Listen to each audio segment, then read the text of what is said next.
Director of Islamic Economic, Mr. Gatot. Please kindly take the seat that has been prepared for you. Well, ladies and gentlemen, and respected presenter, we are heading to the next presenter. But before that, I would like to invite all participants in this room to give a big round of applause to our distinguished presenter.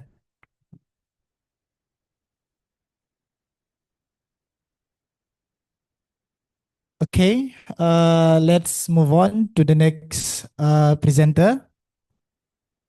For our next presenter, we have Nabila Putri Maharani. Are you joining us on the Zoom? Yes. Nabila Putri Maharani, say hello please if you are on the Zoom. Hello. Okay. Well, ladies and gentlemen, let me invite our next speaker or presenter, Nabila Putri Maharani and Nur Hayati and Muhammad Satar. That are coming from Faculty of Islamic Economics and Business, State Islamic Institute, IAIN Parepare, Indonesia, with the title Recalibrating Sharia Compliance in the Age of AI, a conceptual framework for ethical Islamic finance. Are you ready, Nabila? Miss Nabila? Yes, I'm ready. Well, time is yours and the screen is yours. Thank you.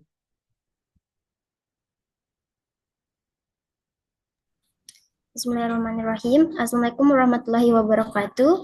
Ladies and gentlemen, good afternoon. Today, I'm honored to present our conceptual study made by myself, Nur Hayati, Muhammad Satar, titled Recalibrating Sharia Compliance in the Age of Artificial Intelligence or AI, a conceptual framework for ethical Islamic finance.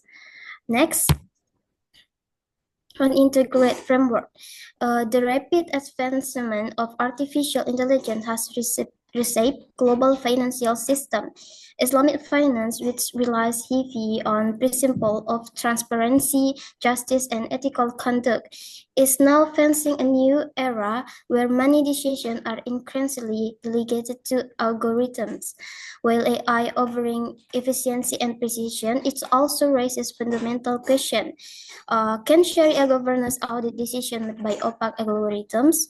How do we ensure fairness when AI system may carry historical biases? And how can Islamic finance benefit from AI without compromising its ethical foundation?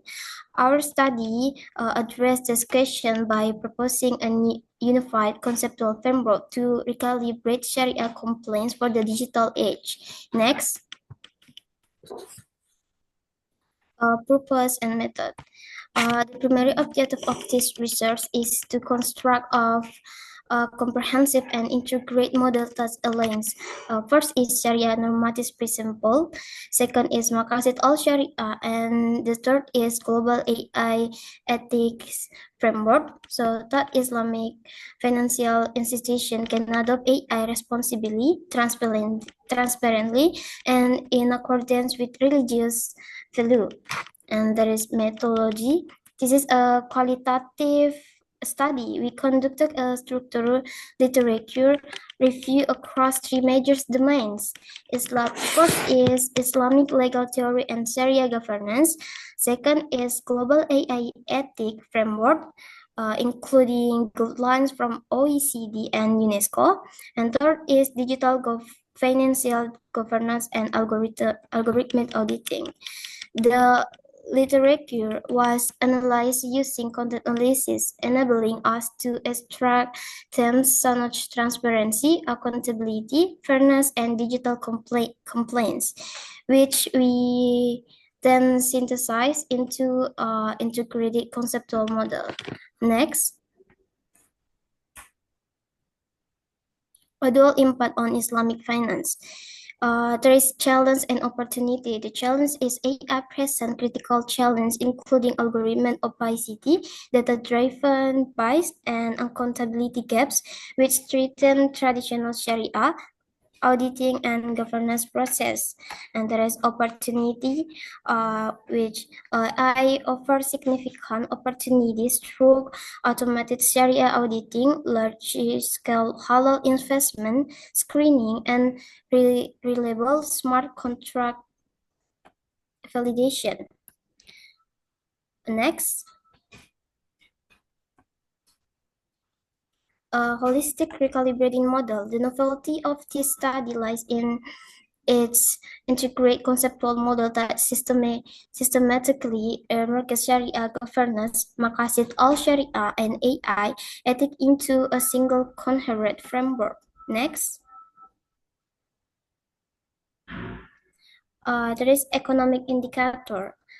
First is Sharia governance, which ensuring adherence to Islamic legal principle, and there is Maqasid al-Sharia, focus on higher objective like justice and welfare, and integrate model, a structured blueprint for aligning AI system with Sharia principles, and there is AI ethic addressing fairness, transparency, and accountability in AI.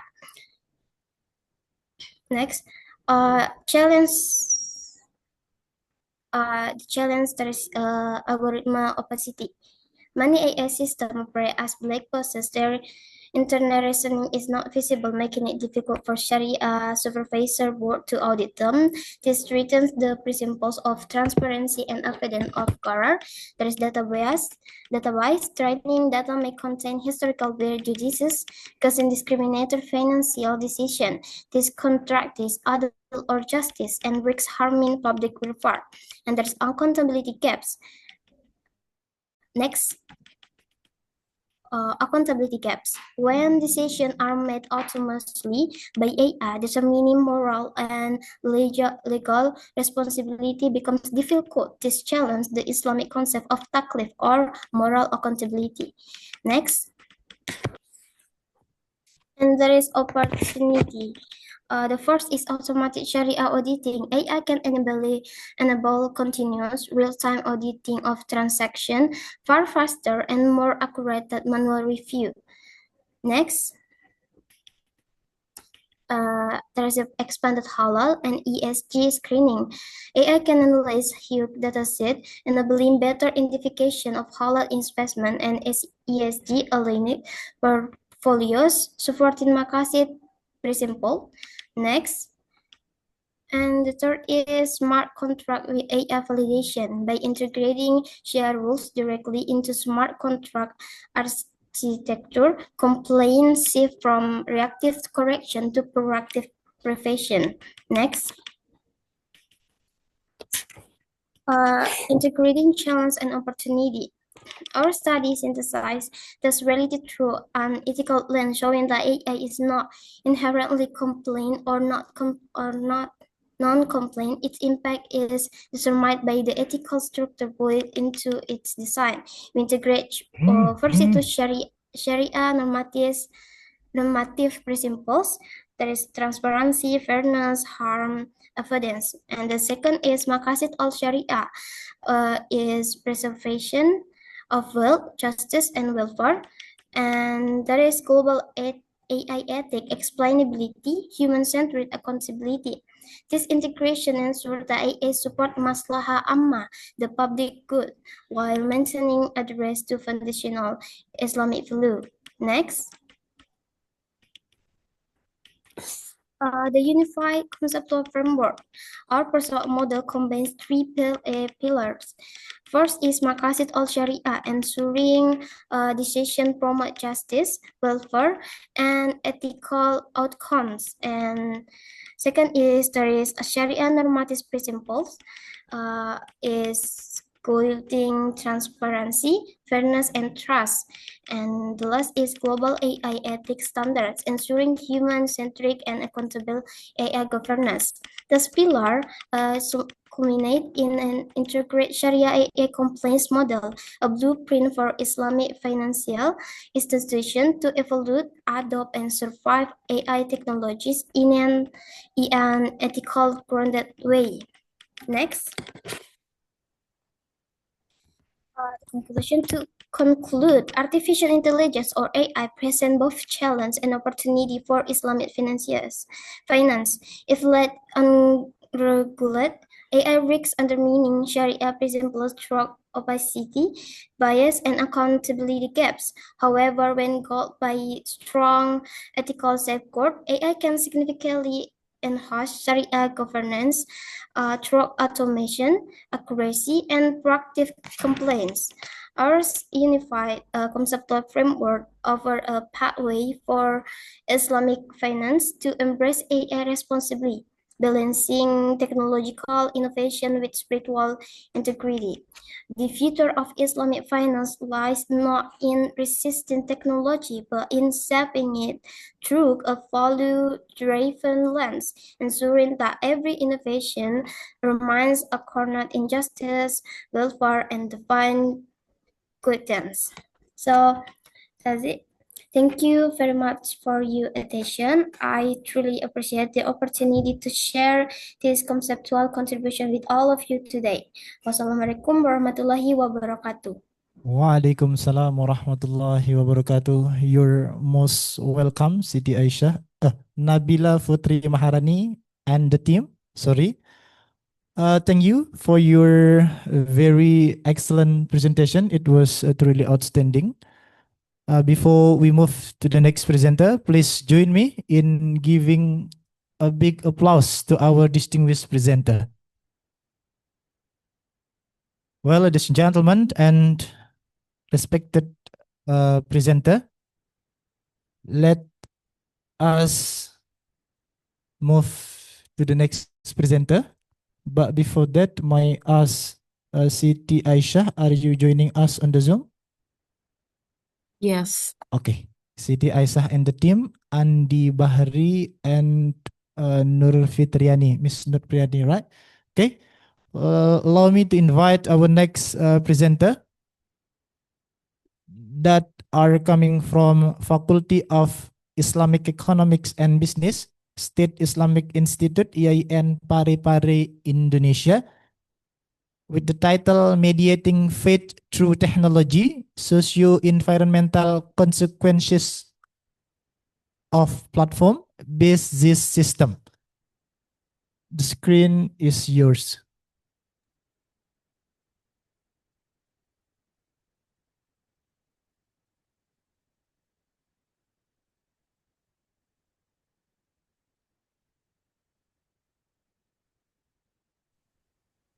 Bismillahirrahmanirrahim. Good morning, distinguished guests, fellow researchers, and the honorary moderators.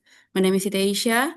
Today, I will share a conceptual exploration of how digital platforms are transforming the landscape of Islamic philanthropy, particularly in the study Zakat, Infak, and Sedekah. This, not only in operational terms, but also in spiritual, social, institutional, and environmental dimension. Next, please. In recent years, digital these platforms have introduced remarkable improvement.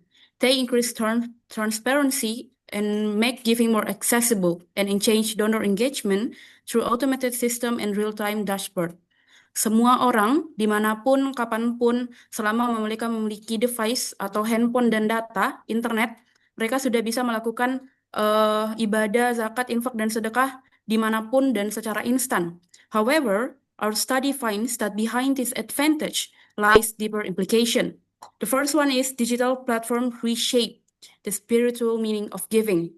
The second one introduce an ethical challenge in data governance, and the last one is depend on energy-intensive infrastructures that contribute to environmental concerns.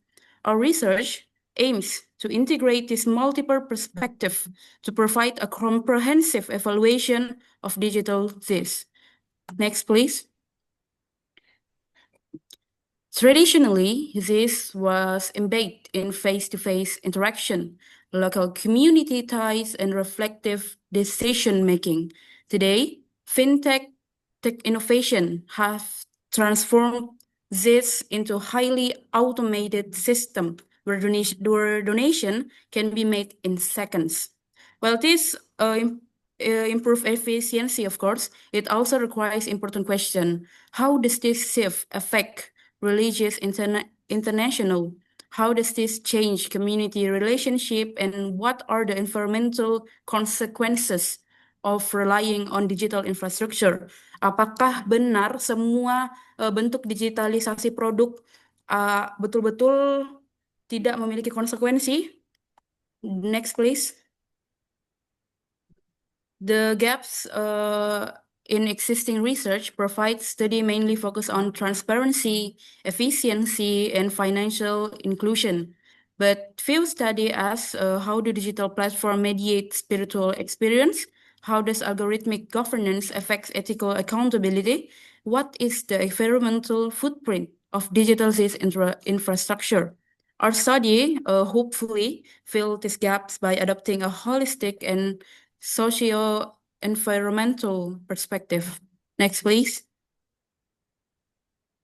Our study objective comes to 4 points. The first one is to understand how digital platforms reshape donor experience, especially religious internationality. The second one is to identify ethical and institutional implication of platform dependency. The third one is to assess the environmental footprint of digital system, especially digital zakat infak sedekah systems. And the last one is to offer a multidimensional framework for evaluating the future of Islamic philanthropy in digital era. Jadi kita tidak meninggalkan digitalisasi dalam praktik-praktik ini, namun kita mengevaluasi bagaimana digitalisasi ZIS ini mampu membawa segala kebaikan di berbagai multidimensional. Next, please.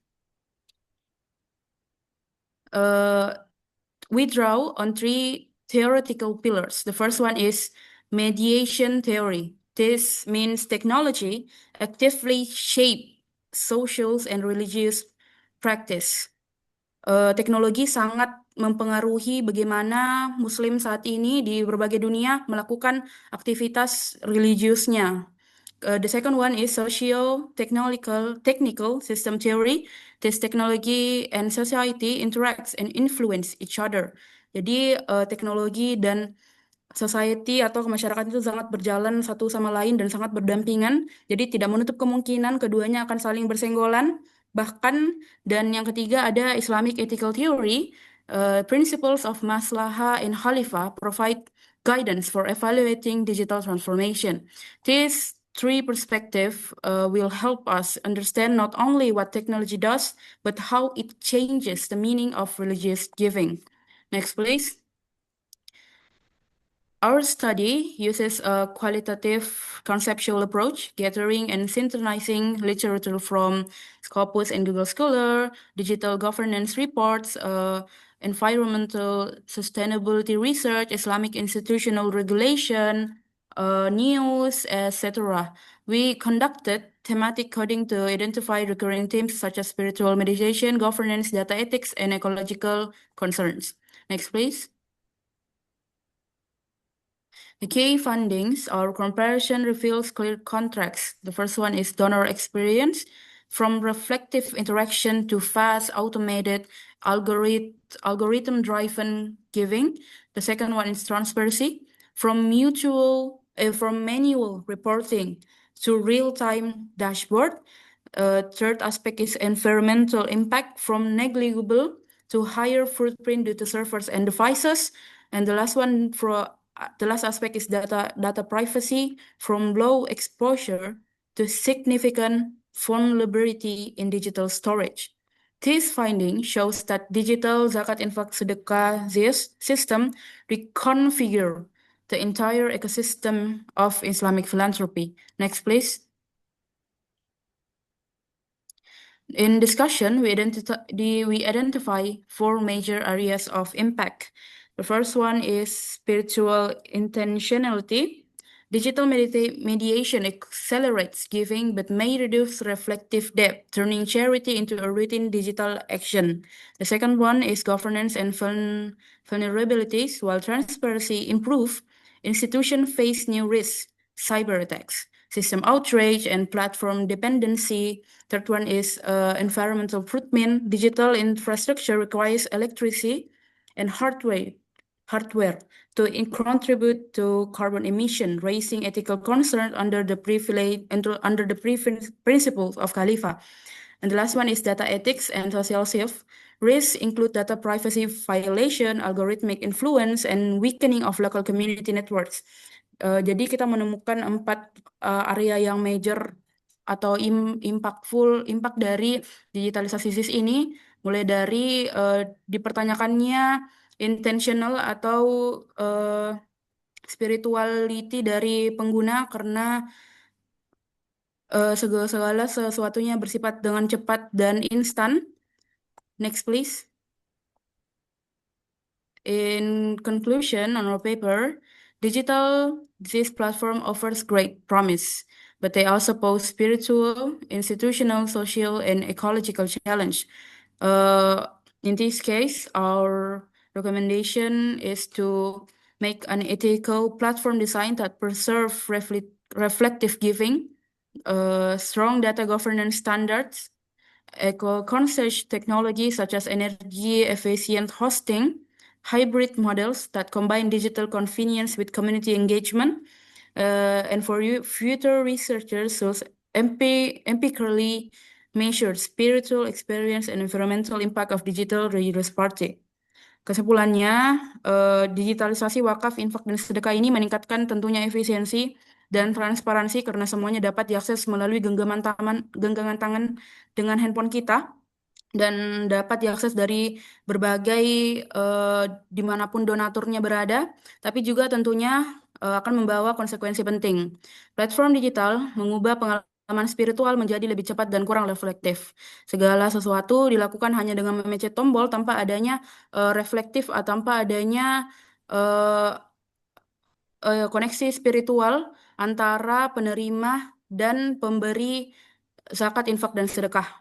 Platform digital mengubah pengalaman spiritual menjadi kurang reflektif tadi dan menciptakan ketergantungan pada teknologi serta resiko etika data dan keamanan. Seperti cyber security yang sekiranya marak menjadi resiko dalam digitalisasi apapun dan menimbulkan jejak lingkungan melalui penggunaan energi yang tinggi. Oleh karena itu, masa depan SIS perlu mengintegrasikan desain platform yang etis dan reflektif. Jadi tidak hanya berfokus pada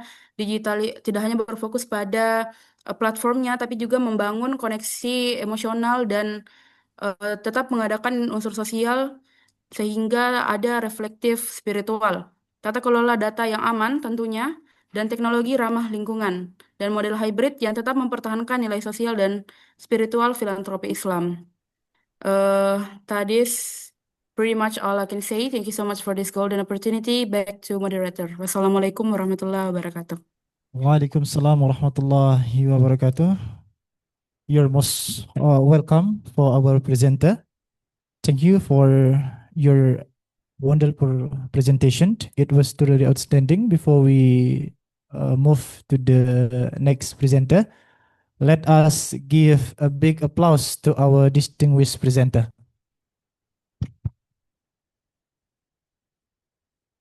Well, ladies and gentlemen and respected presenter, we have 3 more presenters for this afternoon session. So let us move to the next presenter. But before that, may ask the next presenter, Arsy Fahrullah. Yes, Are you ready to present your paper? yes. Thank Okay. Well, ladies and gentlemen and respected presenter, I would like to invite our next presenter, Arasi Fahrullah, and the team that are coming from Faculty of Economics and Business, Universitas Negeri Surabaya, Indonesia, with the title Halal 5.0, Digitalization, Standardization, and the Future of Sustainable Islamic Industries. The screen is yours. Okay, thank you, the Honorable Chairman. Let me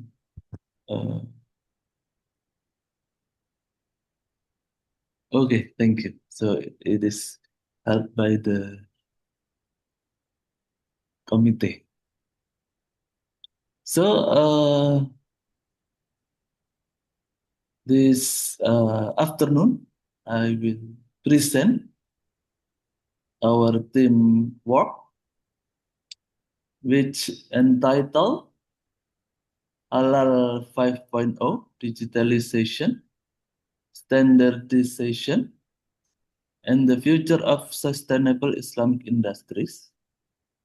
Me and the rest of our team, which is Dr. Azid Nirafika, Mr. Abdullah Jimli Hassan Al-Adim, Dr. Husnul Fikriyah, Dr. Ahmad Ajib Ridwan, and Dr. Muhammad Khairul Anwar are all from Universitas Negeri Surabaya, East Java. So why we are taking this title? It's because the Halal 5.0 represent the next evolutionary stage of halal industry. It is moving beyond the technology-driven halal 4.0 era. So it integrates the advanced digital technology, the global standard, the sustainability, the ethical and Sharia-based values, and multi-stakeholder collaboration. Okay, the next slide.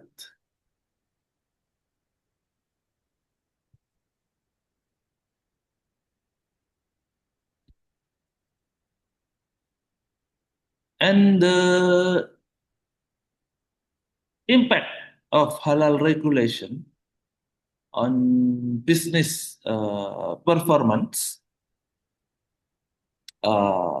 It is so this paper is actually comes from a qualitative study, which is 2019 until 2025, and it is a descriptive qualitative study. Consists of a journal and the policy and case study in Indonesia and also Malaysia.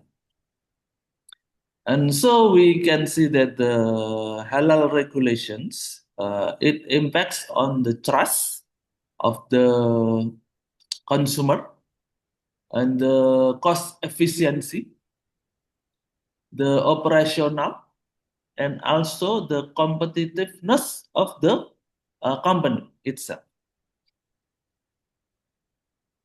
The halal, it is proven that the halal certification, it is proven that it will improve trust from consumer and also the competitiveness of the company.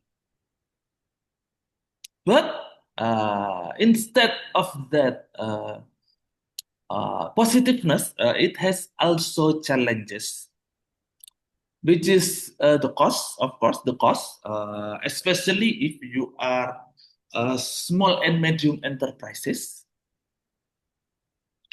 The bureaucracy itself, usually it is, complex. And the last but not least is the inconsistent standards of the halal itself. as we know, I have a friend in South Korea, and he said that it is not like in Indonesia. In South Korea, they have so many halal standard. What is it? Halal standard, just like MUI in Indonesia, which is only one. But in South Korea, there is so many agency which giving the halal certification. And then it also happened in another country. So that is become our challenges, that the standard is not worldwide. So that is our problem now. The next, please.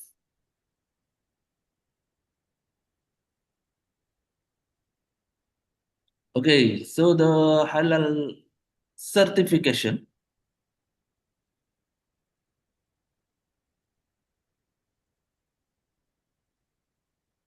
The halal certification, it will, what is it?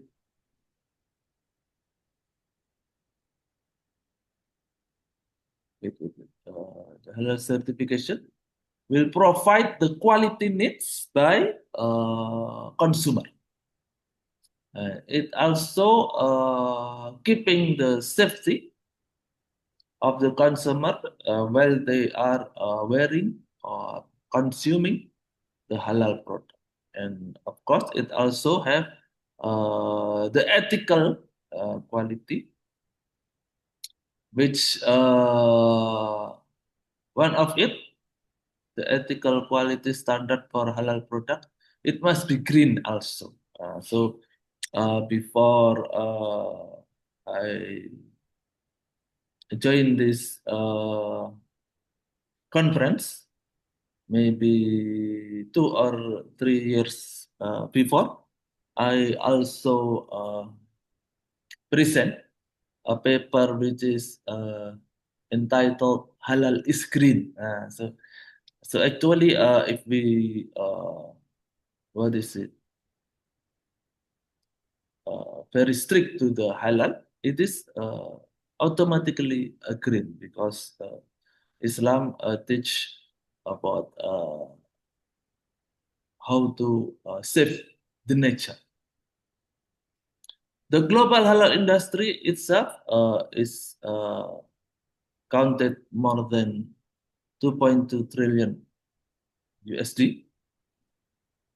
And we have also the high Muslim consumer base,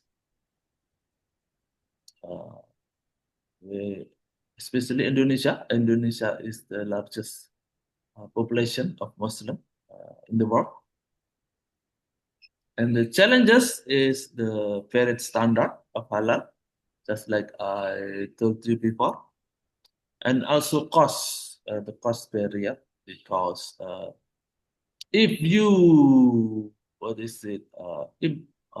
implement the halal standard, and before you implement it, you are a conventional company,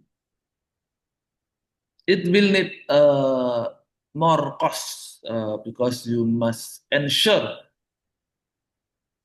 that your product is safely halal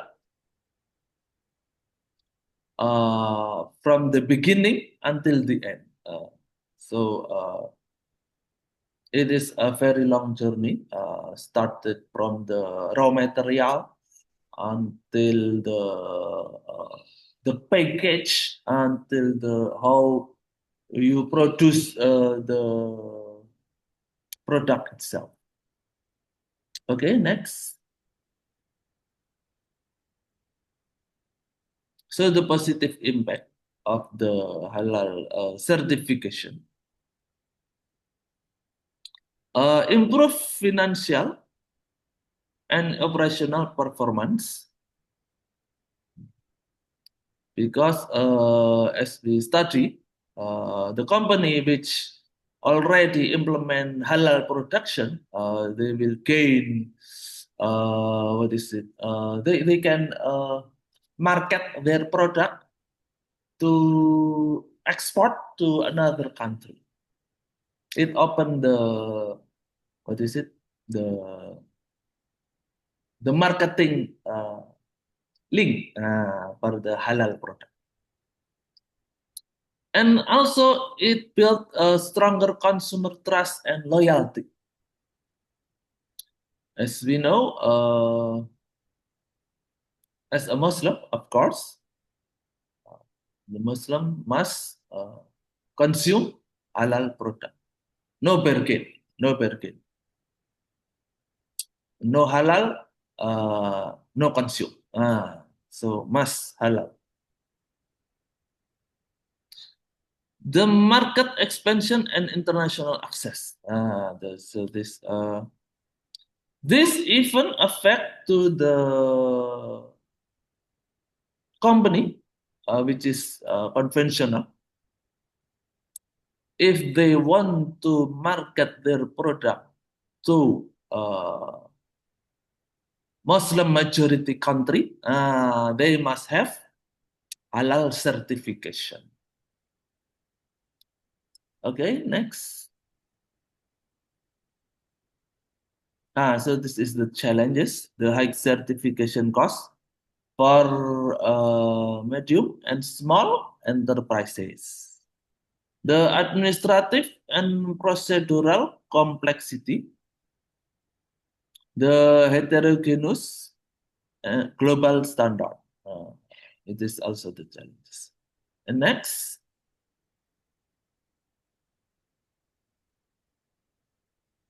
The macroeconomic impact.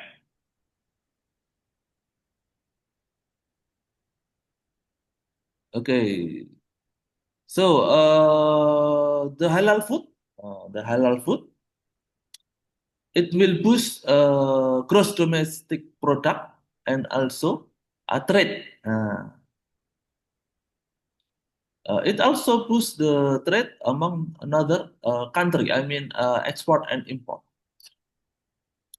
The cosmetic and also pharma face structural issues. It will improve. As we know, there are many halal cosmetic producer from Indonesia, and of course we do export to another country. And the last but not least, it will support job creation and also investment. It is very important, especially for our country, which still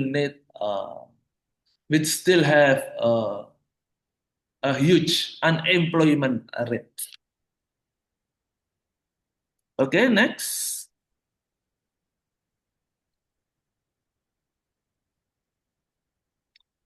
Okay, the innovation and implementation.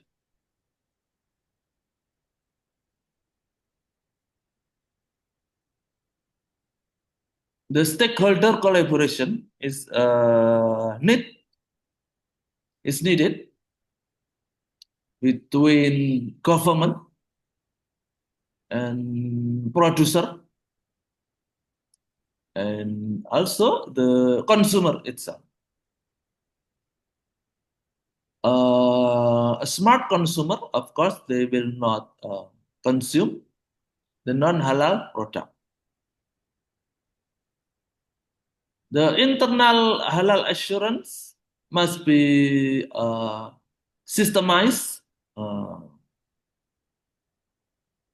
just like in our country. In our country, if I'm not mistaken, by 2026, all product must be halal certified.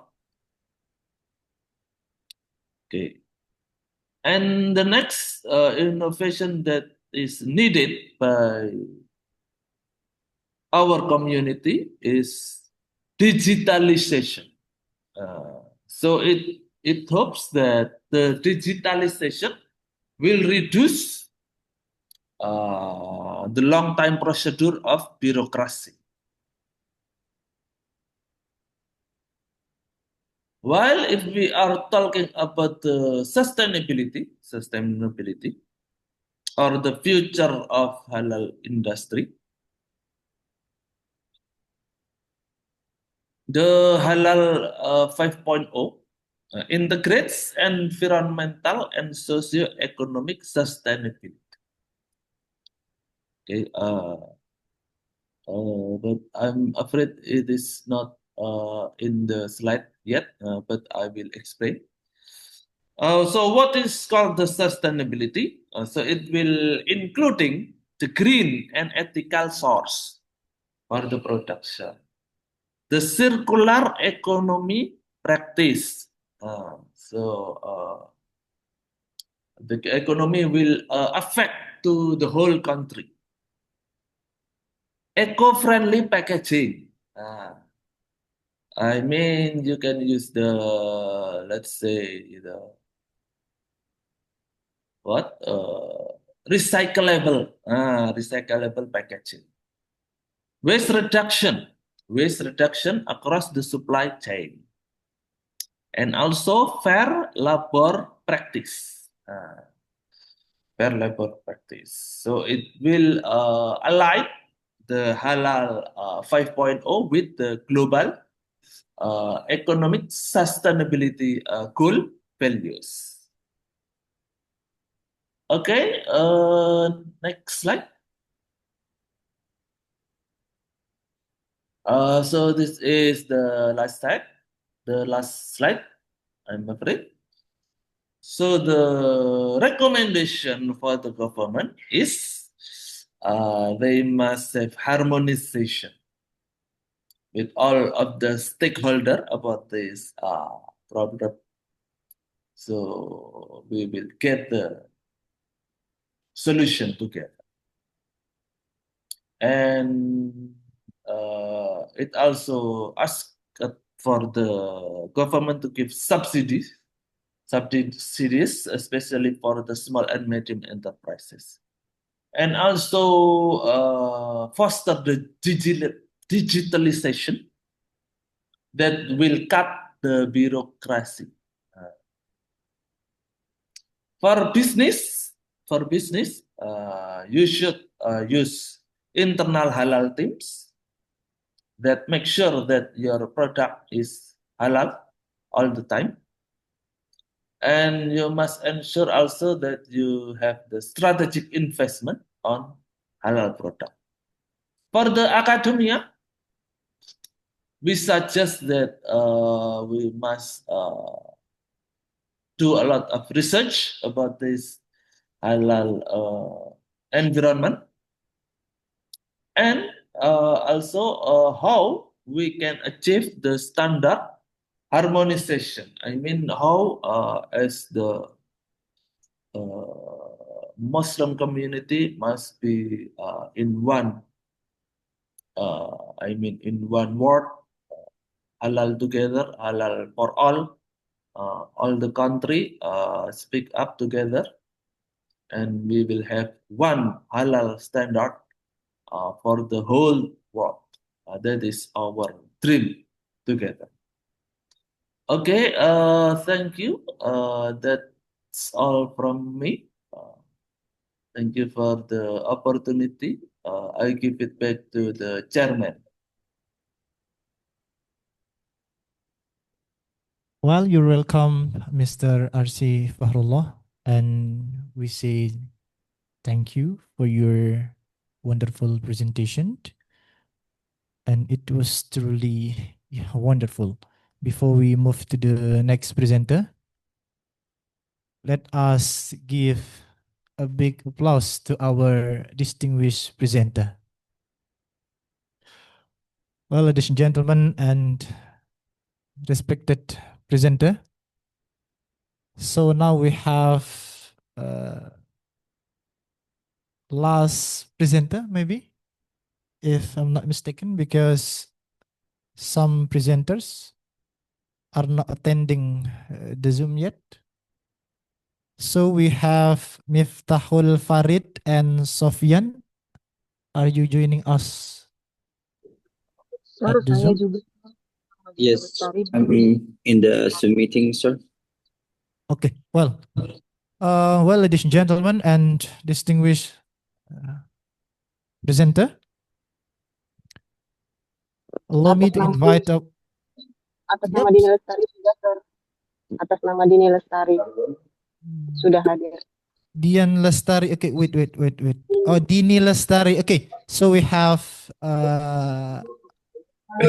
past presenter Dini Lestari from IAIN Pontianak. But before we proceed to Miss Dini Lestari, so we have Miftahul Farid and Sofyan to deliver the presentation. Are you ready, Mr. Miftahul Farid and Yes, of course. Sofyan? Okay. With the title Future Halal Tourism Model, right? Yeah. Okay. The screen is yours. Can you split the screen, Sofyan?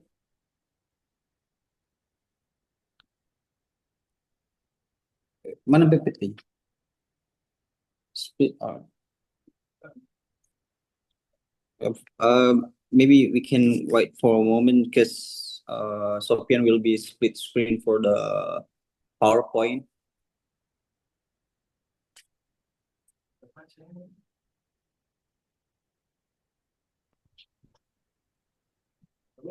Hello, Miftahul Farid. You have a problem? Wait for my partner to split the screen. Oh, okay. Okay. The split screen is already. Okay, well, Assalamualaikum warahmatullahi wabarakatuh. Assalamualaikum warahmatullahi wabarakatuh. And good evening, everyone. First thing first, let's express our best regards to our God, Allah subhanahu wa ta'ala, as the Lord of this world, the master of the judgment day, and the creator of this universe, who has been giving us beautiful life, long life, so we can gather in this place to do our obligation as worshippers in this world. Salawat and salam to our Prophet Muhammad sallallahu alaihi wasallam, as the great king, as the king of the great kingdom of Islam religion, then brought us from uneducated person to be educated person. And then thank you for the MC to give me a golden chance to me to deliver my research in front of all of the participants here. So today I will bring a research under the title Building a Future Halal Tourism Model in Takabonerate, Itoll area through the synergy of the smart tourism and conservation.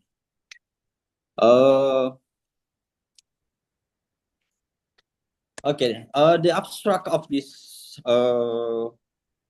research is the global tourism's landscape has transformed into a paleo-based industry.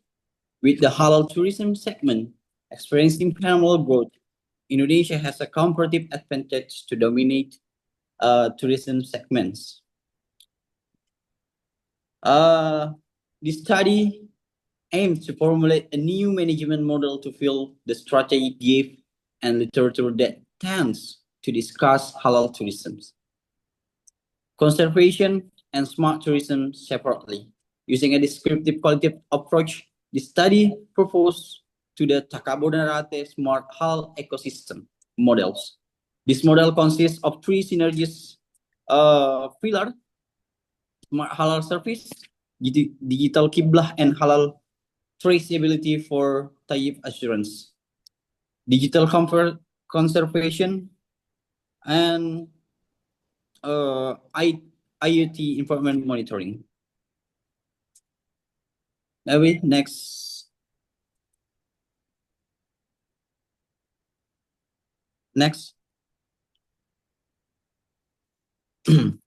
The introduction of this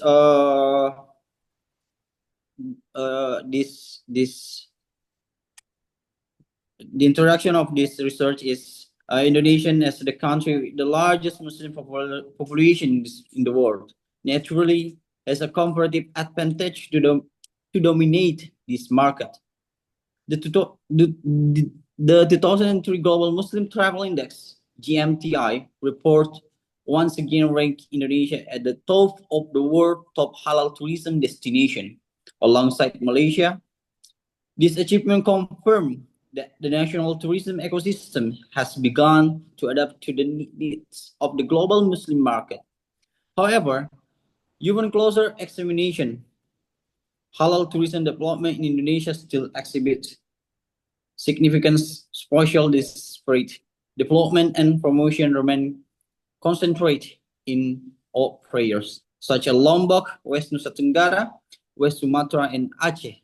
Meanwhile, Eastern Indonesia, particularly Sulawesi, the main gateway to the eastern region, has yet fully utilized the halal tourism narrative as its primary branding, despite its strong Islamic cultural foundation.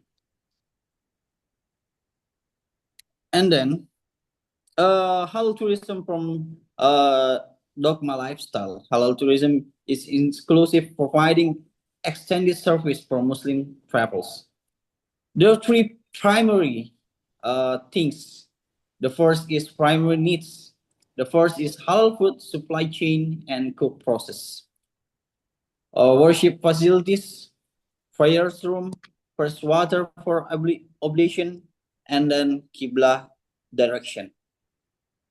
And then primary and ethics, family-friendly destination Sharia, for swimwear. Next.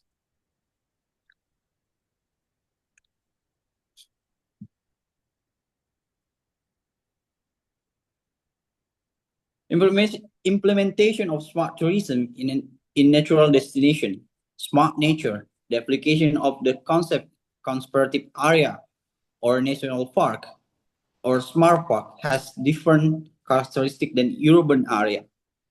In natural destination like Takabonerate, technology must act as an invisible enabler to avoid damaging the natural aesthetic. Its primary function are divided into three phases of the journey. First, free tour. Precision digital marketing uses AI algorithm to target special interest travelers. An online reservation system integrated with visitor codes serves as a key control tools to provide over tourism. Second, in tour or experience and management. The first is navigation and safety. The use of GPS and geofencing to monitor tourism position. If tourists enter the score zone or red conservation zone or a danger area, the system will send an automatic warning notification to their mobile phone. The next is digital interpretation. Replacing physical information board susceptible to damage from water corrosion with QR or ER codes. Visitor can scan specific corals to receive encyclopedic information about the species in real time, creating an immersive educational experience. The third and the last, posture or evaluation. The use of user-generated content, UGC, and sentiment analysis on social media to evaluate visitor satisfaction and monitor environmental condition based on report from resident or tourism crowd searching. Next.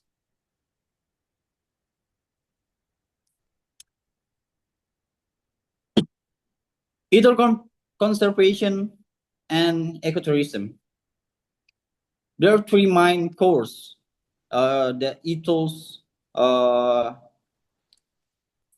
failure to climate change and human activity. The first is ecotourism principle. Conservation, community empowerment and education. Secondly, carrying capacity. The first is physical, ecological, and social limits.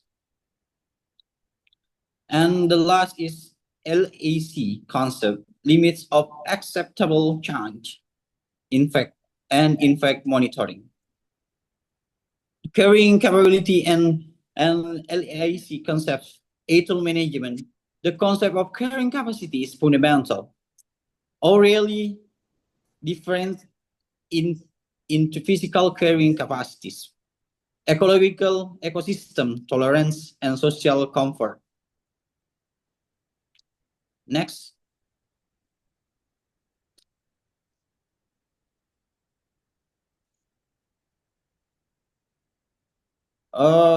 This research uses the method of this research is the research used a descriptive qualitative approach with a case study method. The approach was chosen to explore tourism phenomena in the specific Takabonerate area in depth and to design a model that adaptive to the local context. Analyzes the exciting condition of Takabonerate in an ecological and spiritual dilemma. Analysis of Takabonerate exercise condition reveals a profound dichotomy between its natural potential and infrastructure richness. Based on observation and literature review, the area possesses an undeniable key strength. Its globally recognized underwater beauty, marked by its status as third large atoll in the world. The serenity of this island also offers a unique attraction for tourists seeking tranquility and relaxation. This range is reinforced by international recognition in the form of UNESCO Biosphere. From a digital perspective, uneven internet infrastructure in some remote areas is a major obstacle to implement smart tourism. Although the conservation area reserve an entire permit system, or Indonesia we call it SIMAXI, has begun to be digitalized. It remains vertical and not fully integrated with tourism amenity services such as homestay, reservation, or diving equipment rentals.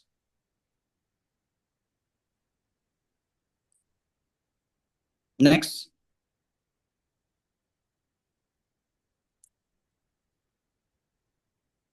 Maybe that's all for me.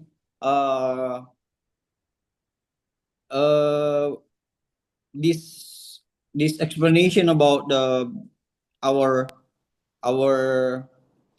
research will continue by my partner Sofian. Maybe Sofian, you can continue my presentation.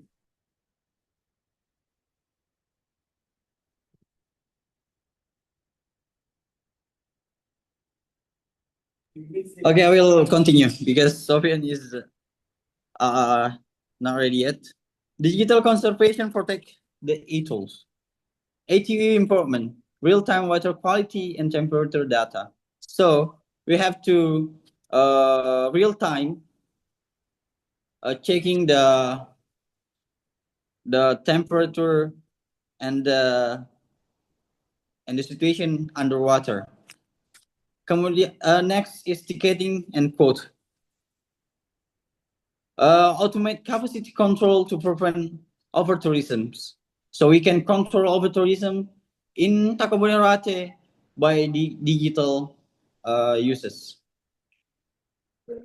Conservational gamifications, reward for eco-friendly action. Like we use the plastic and recycle it into the something useful. Next.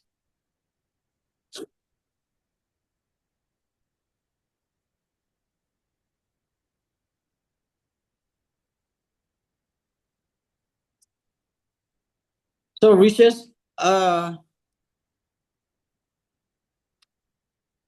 we continue to the conclusion. Research on the synergy of smart tourism, halal tourism, and conservation in Takabonerate produced three main conclusions that address the challenges of managing e-toll area in digital area. The first is paradigm shift as a sustainability imperative. The future of Takabonerate as the world's third largest e-toll destination cannot be achieved through mass tourists which threaten its fragile ecosystem. The solution is a shift toward a value-based tourism model that emphasizes spirituality and sustainability.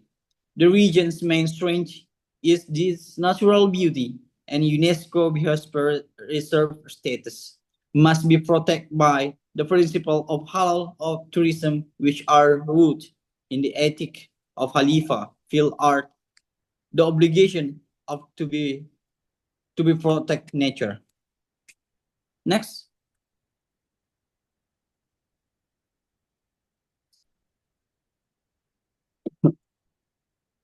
So, phase implementation strategy that we have to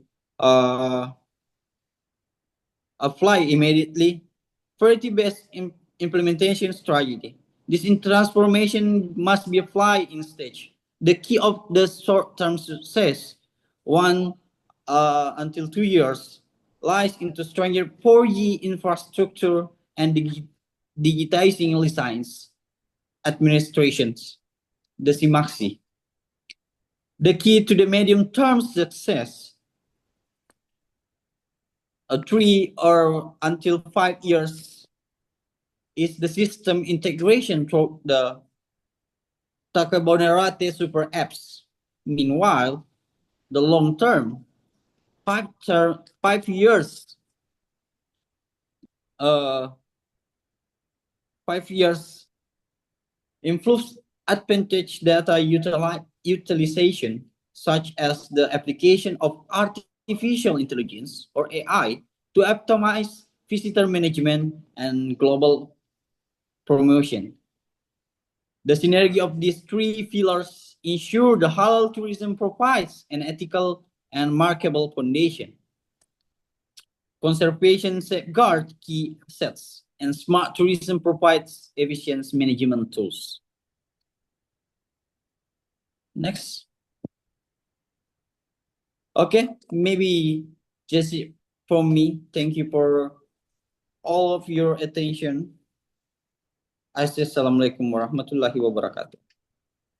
Waalaikumsalam warahmatullahi wabarakatuh. You're most welcome for our presenter, Miftahul Farid and Sofyan, with the title Future Halal Tourism Model. We say thank you very much for your remarkable presentation.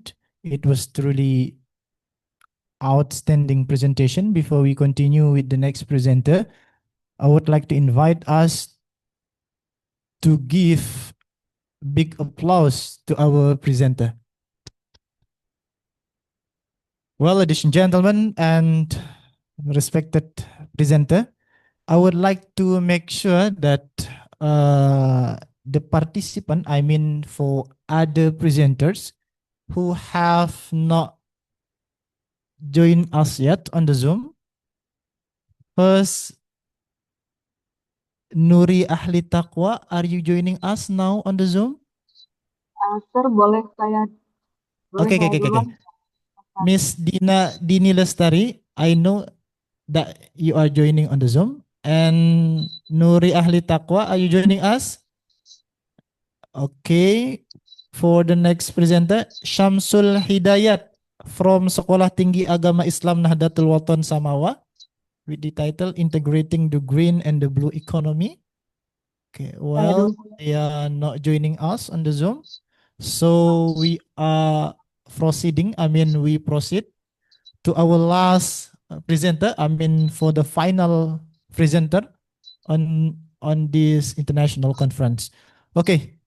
Well, ladies and gentlemen, let's invite our final presentation that come from Fakultas Ekonomi dan Bisnis Islam, IAIN Pontianak, Indonesia, Miss Dini Lestari and the team with the title Beyond Compliance, How CSRD Shapes Profitability in Indonesian Syariah Mining. Times and screen is yours. Thank you for the opportunity that has been given to me. My name is Dini Lestari. I Sorry, would Miss like, Dini, yeah. Is it my, don't is you clear mind my, to share your screen, please? Do you have okay, any slide to share with us? yeah. No, I share my, kelihatan? So,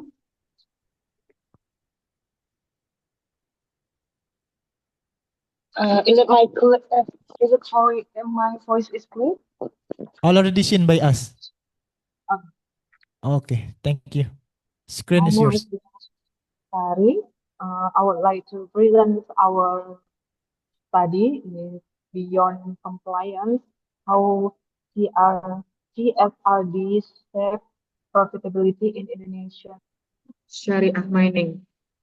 Introduction of this study. First, environmental sustainability has become a central global concern with the mining sector under strong security for ecology damage and green accounting recognize environmental costs in financial reporting. CSRD communicates social and environmental action to stakeholder. Supported by legitimacy and stakeholder theory, both are expected to enhance image, trust, and long-term financial performance. However, empirical evidence on the links between green accounting, CSRD, and profitability is mixed and inconclusive, especially in the mining industry. So Indonesia's Islamic capital market is growing. The Jakarta Islamic Index contains liquid, well-performing Sharia-compliant mining firm, and JE companies must achieve profitability while adhering to Sharia principle of justice, sustainability, and social responsibility. The study focused on mining companies based on the JEE to analyze how green accounting adoption and CSRD affect profitability. Research method of this study use a descriptive quantitative designed to examine how green accounting and CSRD influence the profitability of mining companies listed on the JEE. The analysis is based on secondary data from annual and sustainability report, CSR, disclosure, and proper ratings covering 10 consistently listing mining firms and producing 50 from here observation. So, in this table, operational definition of green accounting as X1, corporate social responsibility disclosure, X2, then from profitability Y. Hypothesis development. First hypothesis is green accounting affects from profitability. Second hypothesis, environmental cost effects from profitability. Third hypothesis is corporate social responsibility disclosure effects from profitability. So the results langsung saja.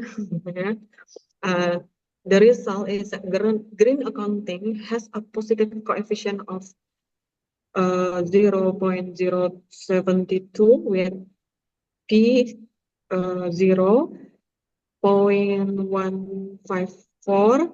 Thus, although the direction suggests an increase in ROA, the effect is not statistically significant. So, environmental cost has a coefficient minus 0.137 with P 0.646, indicating a tendency for ROA to decline, but likewise not significant. In contrast, CSRD has a coefficient of negatively 1.339 and P 0.091, which is significant at 5% with a negative direction. Accordingly, third hypothesis, CSRD effect from profitability is supported. There is an effect of CSRD on ROA, but the association is negative for the period and sample analysis. And adjusted R-square test of 0.0615 indicates that the three independence variable explain only about 6.15%. Discussion. This study finds that neither the green accounting nor environmental costs have a statistically significant impact on firm profitability, suggesting that both are still implemented more as compliance tools than as integral parts of strategy and operation. So, green accounting, in line with Sharia enterprise theory, appears to function more as a mechanism of accountability to wider stakeholders than as a direct driver of short-term financial returns. Environmental costs tend to reduce profitability when they are treated purely as a regulatory expense rather than managed as a strategic investment that could generate efficiency gains or reputation benefits, a pattern that is consistent with political economy theory. By contrast, CSR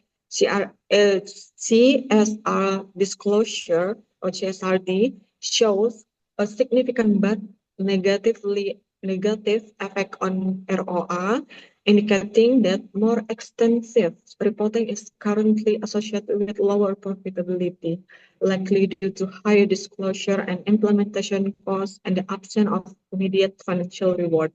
This suggests that in practice, CRI reporting in the sample mining firms may still be largely symbolic or ceremonial, not yet fully aligned with deeply internalized sustainability values and long-term values creation. So the conclusion and recommendation in this study, recommendation extend studies to other sector and longer periods, including the large effect of sustainability practice, use mixed method or qualitative approach to capture managerial perception, stakeholder response beyond what secondary data can show. Okay, thank you. That's all. Thank you very much. You're welcome, Miss Dini Lestari from Fakultas Ekonomi dan Bisnis Islam YIN Pontianak, Indonesia. Well, ladies and gentlemen, let us give a big applause to our final presenter.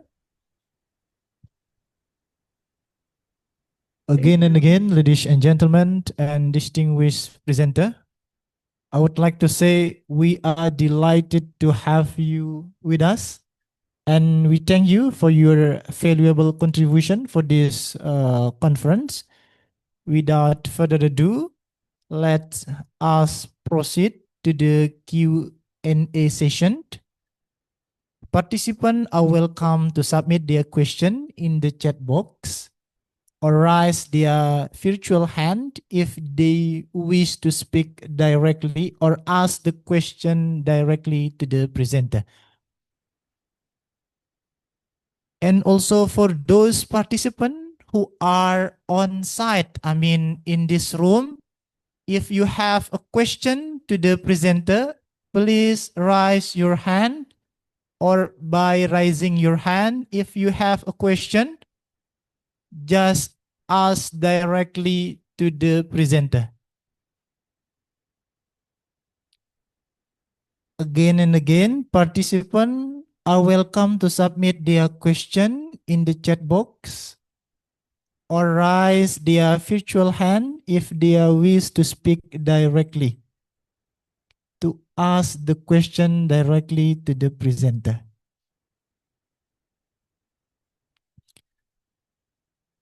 For participant are on site, I mean, for those participant who are on site, is there?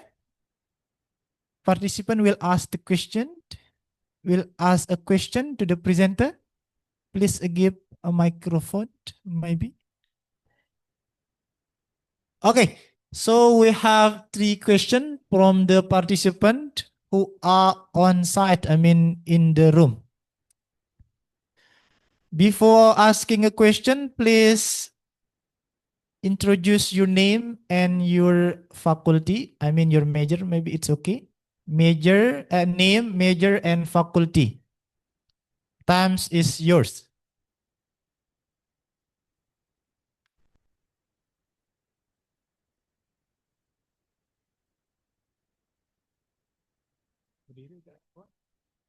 Cek.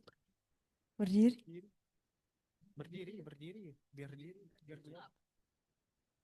Okay, so first, my name is Baik Najwa.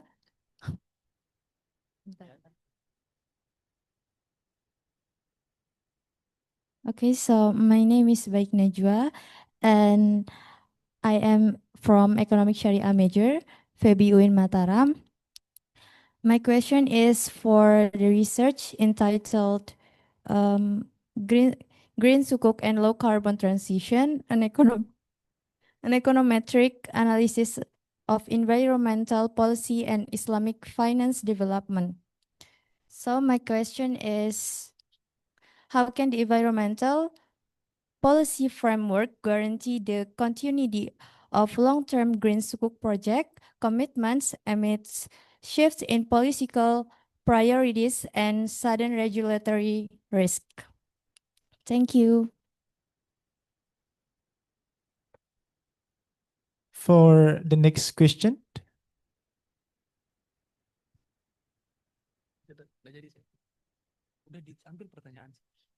Do we have another question?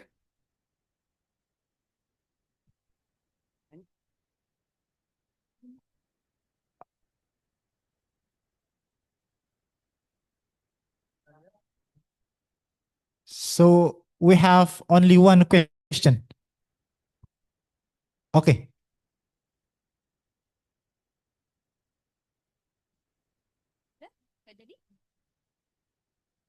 Enggak, jadinya kalau misalnya menambah nggak? Ya, Oke. Assalamualaikum warahmatullahi wabarakatuh. My name is Kila, and the question is, how can digitalization help increase Islamic finance inclusion in remote areas? Thank you.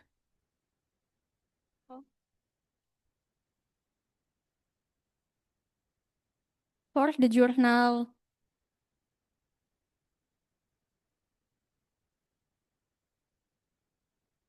Impact of Green Accounting and Environmental Performance on Finance Performance. Wulan Wahyu Ningrum, Mustika, Sabirin, dan Fitri. Okay, thank you. Well, for those presenters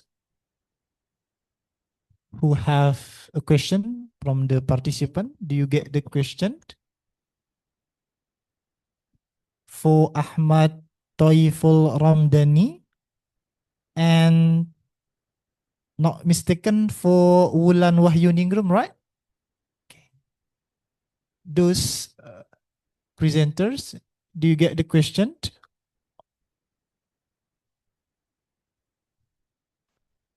Say hello, please, if you are still on Zoom.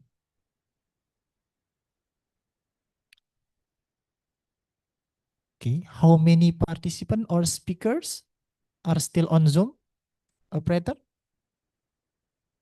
So meaning all presenters who have a question has okay. Is there? So for Wulan Wahyu Ningrum, are you still on Zoom? And then Ahmad Taifur Ramdhani from Faculty of Economics and Business, Trunojoyo Madura Bangkalan, Indonesia, with the green sukuk and low carbon transition. with the question. Okay. Well, ladies and gentlemen, because the presenters are quit from the Zoom, so do we have another, other question from the presenter to another presenter?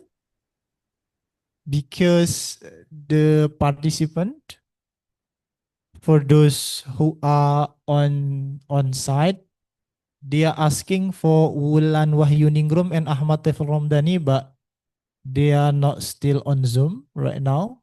So we move on to another question. Maybe we have from other presenters. Maybe you want to ask a question to others presenters too. Ibu Devi Lisa, do you have question maybe for another presenter? Because I see you that you are always focusing on the screen. Okay, thank you. Actually, I would Okay, like thank to, you, Miss yes, Dewi Lita. We but do appreciate it. thank you. Actually, Chance I is would like yours. to raise a question for Ibu Siti Aisyah. I don't know whether she's in the Zoom or already left because it's her article, her paper is quite interesting. But I don't know whether Ibu Siti Aisyah is on screen or not, or she I'm already not left the sure. Zoom. I'm not sure, Ibu Dewi, that Siti Aisyah is still on Zoom, but I think I don't see her on the Zoom. Okay, then. So maybe you can remove the question to the others presenters. Wulan, is there? Ibu Wulan Ibu Ulan, left the are Zoom you as well? still on Zoom? Okay, so Ibu, we have Miftahul Farid, Sofian Ahmad, Laode Muhammad, and Nafa Fitria, and Musdalifah, and Kiki, and Bapak Edi Sukandar, and Bapak Arsy Fathullah. Maybe you can ask a question to them. Give Okay. your question for them. Hang on. Maybe I'd like to raise a question for Bapak Edi Sukandar, right? Pak Edi Sukandar. Okay. Okay. Hang on. I will find the title of his presentation first because Pak Edi Sukandar from Muhammadiyah University of Malang, yeah, it's my Indonesia. The colleague. Future of Halal Tourism, a systematic literature review on sustainability and digital transformation. Maybe you have a question with the title. Okay. Hang on. I will. I forgot. Okay. I would like to ask a question for Pak Edi. He explained about the halal tourism. So while halal tourism is based on Islamic values, which is include environmental stewardship, is it actually sustainable or not? Do you got the question, Bapak Edi Sukandar? About the sustainability in halal tourism. What your opinion? Indeed sustainable or not? Yes, thank you, Miss Baik.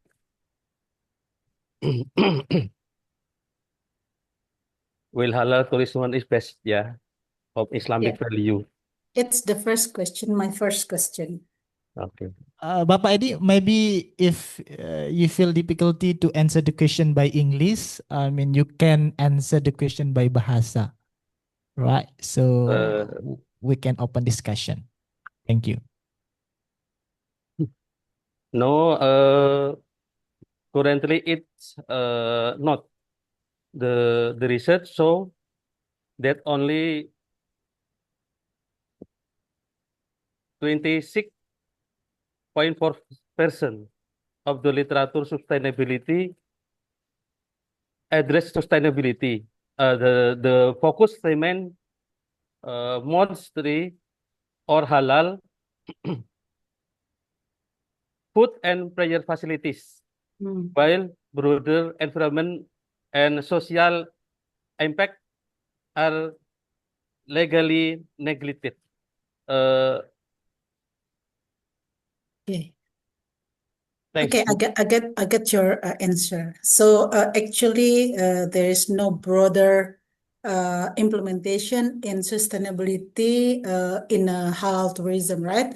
It's only focused on the what we call it, the prayer and halal food. But there, the other part or the other side of the halal tourism destination is not explored yet. Okay, thank you, Pak Edi, for your answer. Yes, thank Thank you, Ibu Dewi, for the question and also for Bapak Edi for the answer.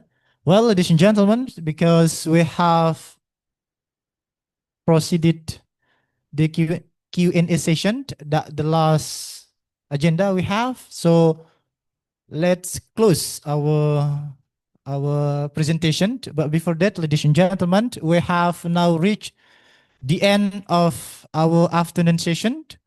On behalf of the organizing committee, I would like to express our deepest appreciation to all speakers and presenters for your active engagement. I mean, for the discussion, for those participants who are on the on-site, but the question doesn't answer it yet from the presenter. It's okay, right? We can find another opportunity to discuss. And again and again, we are delighted to have you guys with us, and we thank you for your valuable contribution for this conference.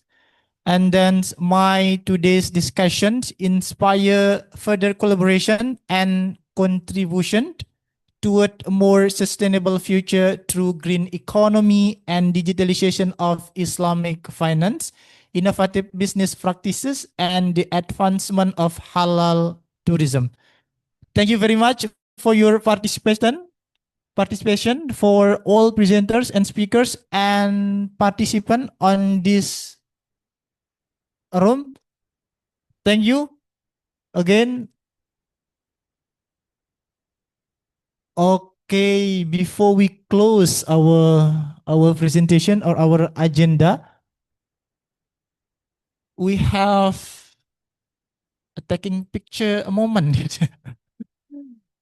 Taking picture. So presenter who has not opened the camera yet, I mean the screen, please open your camera so we can see the handsome face and the beautiful face maybe. Okay. And Andi Kiki Padmawati, please you can open your cam. And then Miftahul Farid, we need to take a picture before we close our presentation session. I mean for the afternoon session. Okay, Miftahul Farid, still finding the seat.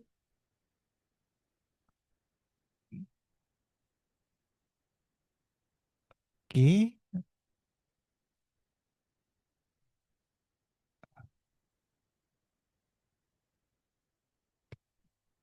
Ibu Musdalifah Muhammadun, can you open your camera please, your cam on the Zoom?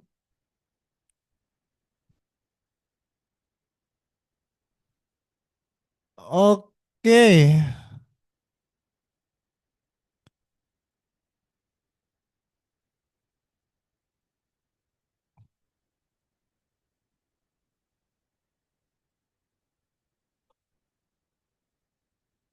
If I say buncis, you must say buncis, okay? Buncis, you say buncis, follow me, right? Okay, thank you for all presenters. 1, 2, 3, buncis.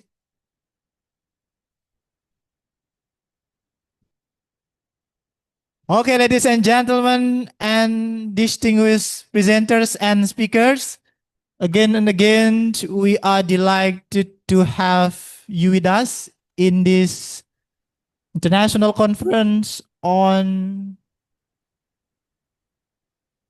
what the theme of the of this conference. Okay, guys, we are delighted to have you with us in this conference. I mean, for the fourth international conference on finance, business, and banking, 2025. This event is organized by Faculty of Islamic Economy and Business, UIN Mataram, Islamic State University of Mataram, with the grand theme Towards Sustainable Future, Green Economy and Digitalization of Islamic Finance, Business and Halal Tourism.